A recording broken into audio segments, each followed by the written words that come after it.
And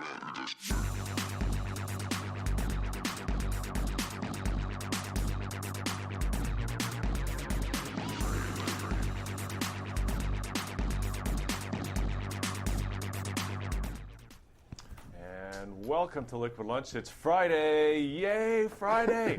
Friday. How are you? Thank you for having me again. It's great to have you, Hildegard. I look forward to coming here every week. It's awesome. And today we have an incredible show. We have a super show today. Super two cool guests.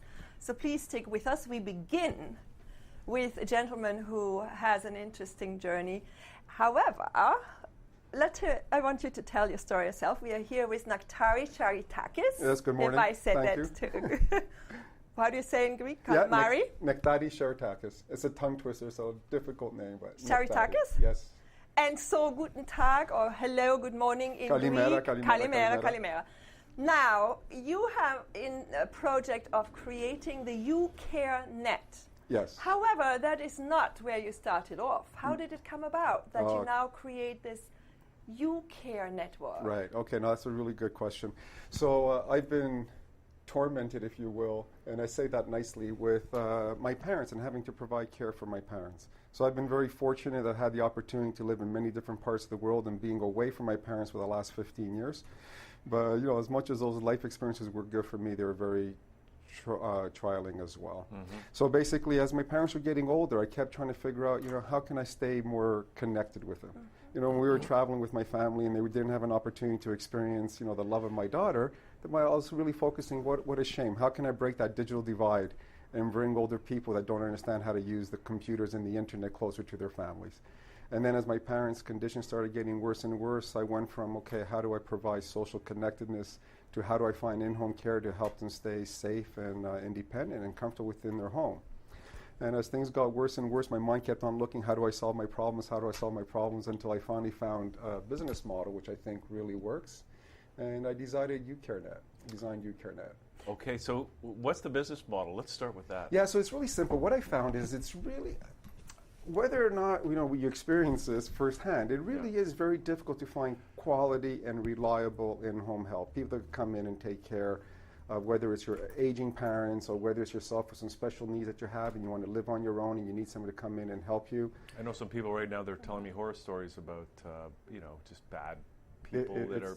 Bad help. It's a horror story. Yeah. Horror story. We got robbed. We got robbed twice. My parents got robbed twice. We got robbed by people that referred to us within the Greek community, within our church community, right? So 1 degree of separation.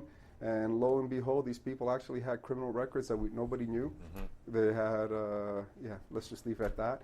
And, you know, one person robbed my parents of $5,000. It was one of those, you know, can you lend me $5,000 until tomorrow? And they never showed up again.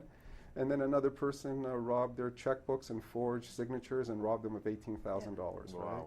So and that it's is very unfortunately a reality right now. That is a reality. Because we are very much living not just in one town, across the country, or in your case, across the ocean. I understand your parents are in Montreal. You grew up in Montreal. I was living in Europe. But you're right, though. Even if we're not, separated by oceans, we do have mobility. Yeah. So chances are, as soon as we finish university, we either go off to university or you start your professional career, and it might not be in the hometown or in the city where we grew up. Especially nowadays, right? So more and more, our parents and seniors are living quite withdrawn and isolated from their family. We do too, yes. I remember being a first-time parent, we talked about this earlier. Yes. It would be so nice to have that experience of an elder close by. Yes. And in those days, we didn't even have internet or Facebook. But we had the extended family in those days, and we all lived together. And I missed that. We didn't have it. We didn't have it here. A lot of immigrants here in Canada don't have that. No, don't have it. So how does it work? So how does it work? Close that gap? That right. Divide? So how does it close the gap? Is there's a big issue in the market that there's lack of there's a lot of scarcity. So what I mean by that, it's the demand for in-home care or for care far exceeds whatever the available supply is. And what happens today is most of the available supply in the market today is governed and managed by what I refer to as brick and mortar agencies. And 80 to 90% of all their bandwidth goes to servicing government contracts. Mm-hmm. So when CCLSC comes to your house, that person that comes to your house is not a government employee. They're contracted for an agency, and this agency has won the outsourcing contract. So basically, it's hard to find help. Unless you go through an agency, it's hard to find help. And then in Ontario, with 80% of all the available support from agencies already absorbed for CLSC type contracts, where do you find people outside of that realm? Sorry, what's CLS? Yeah, I was just going to ask CCLC. I'm sorry, I'm a Montrealer, so CCLC is Montreal. CCAC is the name here in Ontario. Community Care Access Centers. Okay, so these are all the people that come in and assess to see if you are in need, are you eligible for government-based funding, and then they arrange to have caregivers pop in your house and provide care for you. All right. So once you fall outside of that realm, it's really difficult. So today you have a couple of choices, right? You could put an ad in a newspaper and hope for the best, or you could call an agency and pay 3-4 times what the salary of a caregiver will come. So what we've done is we want to turn that upside down. We want to create and we have created a platform. It's a social network. It's really focused on putting the control and the power into the hands of the family to customize and design their own care plan. And it also puts the control in the hands of the caregiver. They no longer have to work for somebody else and make very low wages, accept clients and schedules that doesn't meet their needs. So we have a social network that we created where people that could provide care, whether they're nurses, nursing assistants, PSWs, massage therapists, occupational therapists, anybody that could go into a home and provide care, could come create their professional profile, list their services, their skill sets, their availability, and then people that are looking for care could come and actually, search, find a caregiver, or put a post and say, hey, I'm looking for someone to take care of my dad. He's an 85-year-old sweet man that's suffering from, dementia, and we need somebody for a couple of hours a day. And then what our system does is based upon the criteria you set. Languages you want people to speak, the skill sets, your interest groups, but more important, your skill sets. We come up with a recommended list. So all we're trying to do is reduce the time to find somebody. Right. So if you're looking for somebody, you get a recommended list of 10 or 12 caregivers. You could read their profile. You could see what their clients say about them. You could see if they actually are prepared to give you what we refer to as, our quality badge, which means they've been vetted with police records so you know that they're safe. And you could interview them through our platform so you keep anonymity and privacy for yourself. And if you like the fit and this is the type of person you want, you take it in your own hands, you contract with them, and you continue on your care. So it's a member-driven thing? So both sides become members in your network? That's correct. And it's free. So it is a member-driven thing. Both sides become members, right? So you caught that really well. And as soon as they become members, you could always search and do things without being a member.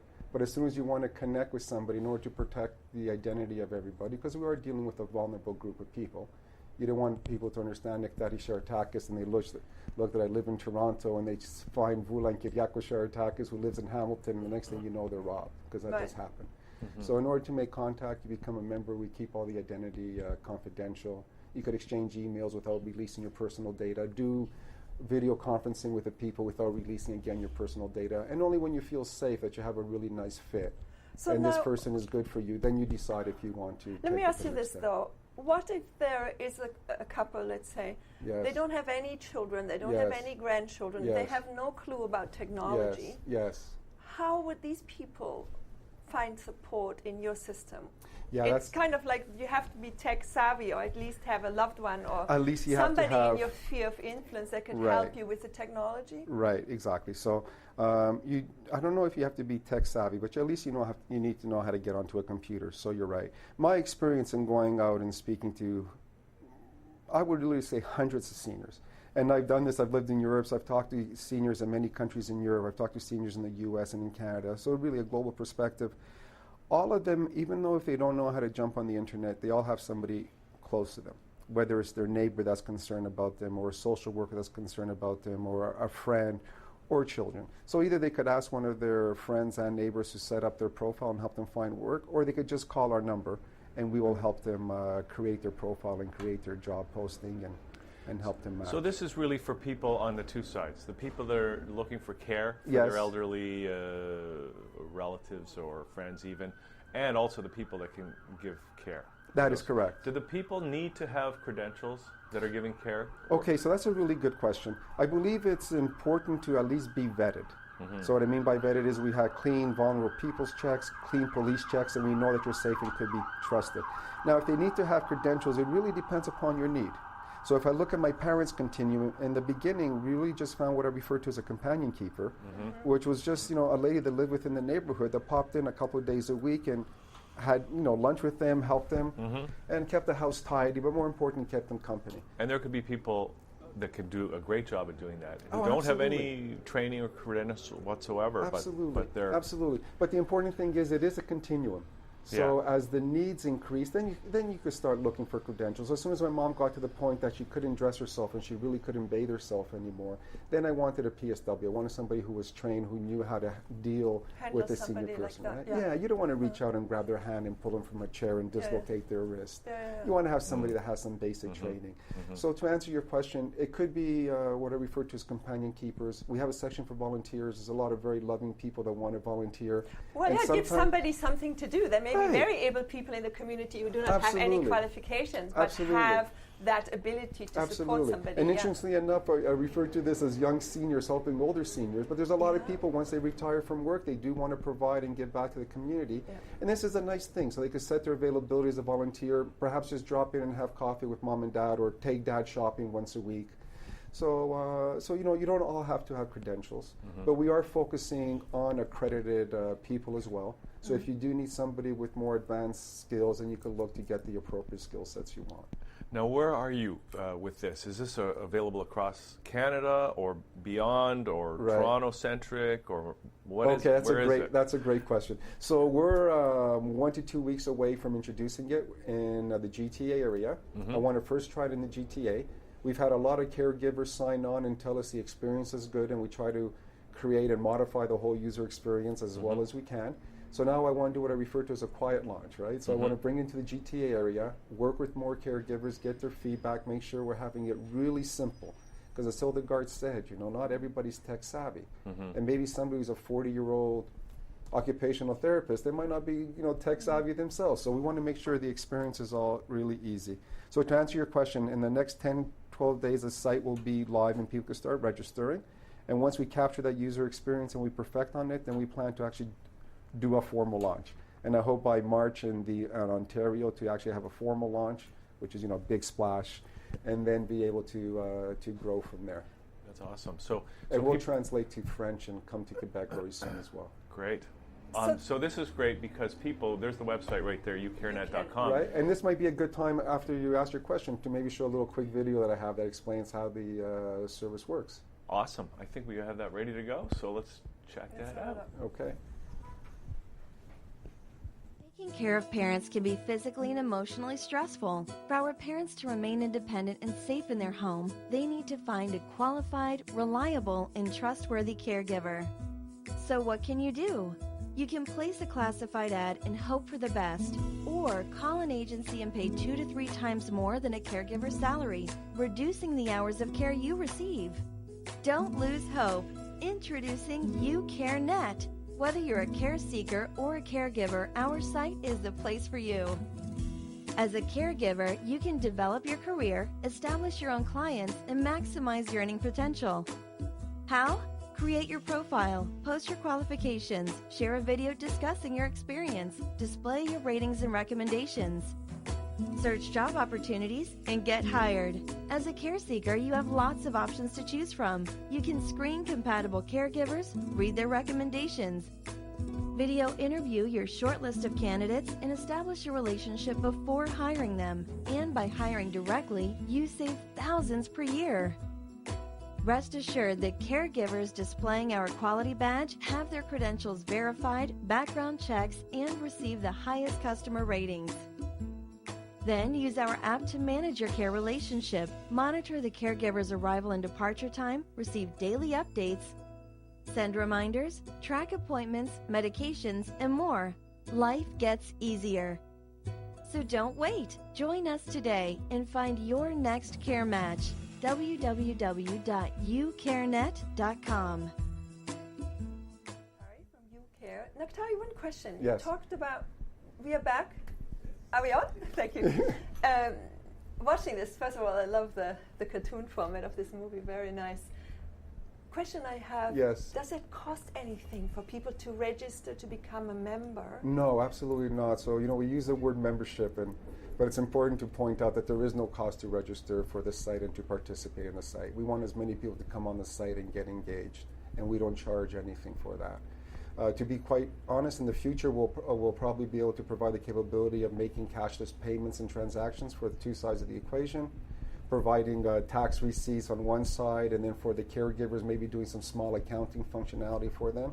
And when we do that, we'll charge a small fee. But at this stage, everything is for free. You can participate, register, find your caregiver, contract with them, and there's absolutely zero fees. So people can, who are watching this right now, yes. It's a perfect time for them to sign up, get in early, and try this new way of accessing the care or finding clients for yourself. Correct. Really, right? Correct. And it's all for free. We're never going to change that part of the model, so this is a good time for them to jump on. So do you create some sort of a little profile, or what? There's like a questionnaire that people have to fill in when they now hit your website, yes. and they like what they've been hearing here. Yes. What is it that you ask them? Is it kind of like you have to send a resume in? Okay, yeah. So how does that work? Yeah, so it's 4 very easy steps. So you first register with your name and your email.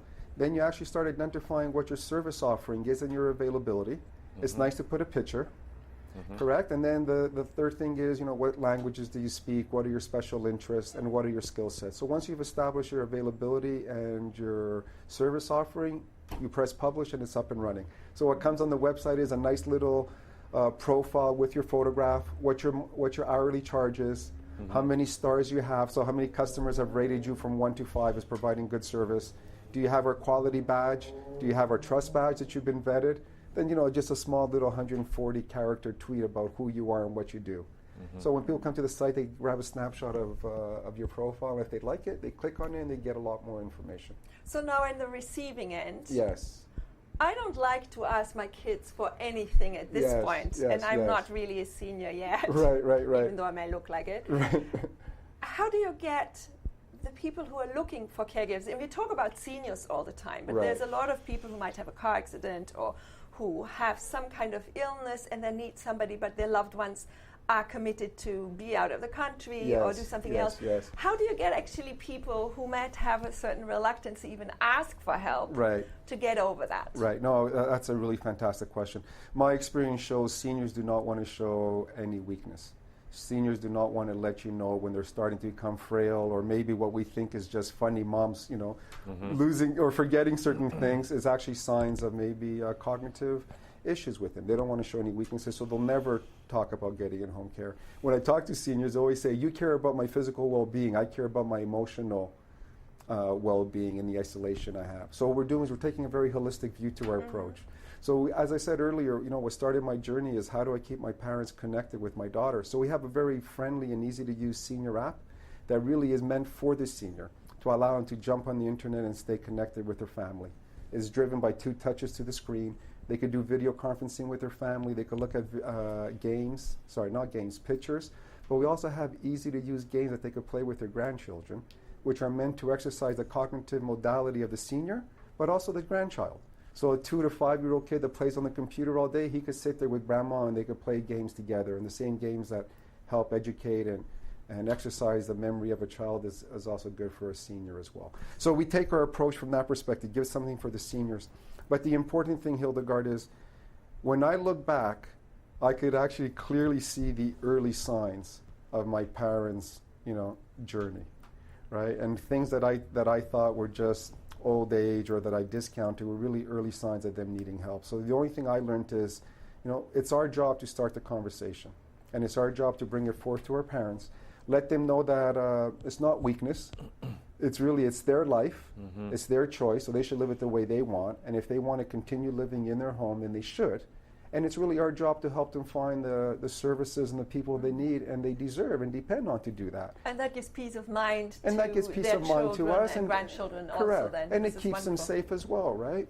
Keeps them safe as well. Well, I look forward to catching up with you again down the road and learn more about it. Thank you so much for being here. And check us out in a couple of weeks. Our site will be up and running, and we'd be more than happy to get your feedback and comments on it. And there it is, UCarenet.com. And, of course, people might be watching this yes. down the road, so you might be fully up and running. Probably will be. As a matter of fact, people could check it out right now and sign Absolutely. Up. It's up now, but next Friday we'll be taking registrations. All right. Okay, Nectari. Great to meet you. Yeah, sounds like a great project, a great addition to the evolving, healthcare of older people. Yes, absolutely. And community building as a side effect. Absolutely, and it provides a lot of societal good. Beautiful. That's the important thing, right? Yeah. We provide employment opportunity for people that are looking for work.